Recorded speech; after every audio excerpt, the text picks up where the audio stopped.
and are the bane to any conversation. So, how to overcome it, how to conquer it, and how to get better. It's incredibly simple. But before I get into it, welcome back, you transcendent soul. It is me, your guiding light, your Sherpa to success, getting you to your wildest dreams where the tyres on your Bugatti Veyron cost £40,000 just because you have money to burn, cash to splash. It's simple as that. And now, how to get through the in and are in and all of the filler words that you may say.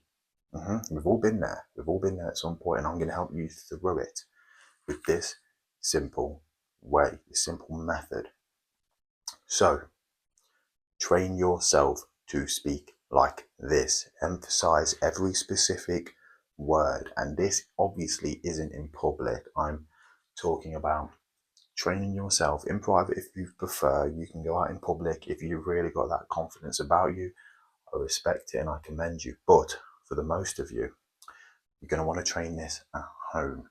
You need to emphasize every word like that. And then eventually you speed up and you won't need any filler words.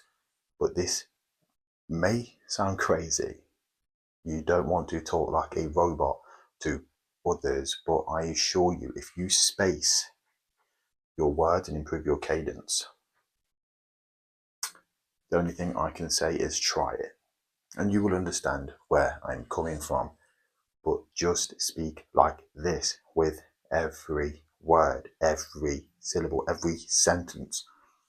Then eventually you gain speed and you won't need the filler words because it'll be the same as doing it like this, but you'll just be sped up. It's the same as reading. When I started off reading, it would take me so long to get through pages, and my partner could read a page in, I don't know, 2 minutes. It would take me 5, and it was very hard for me at the beginning.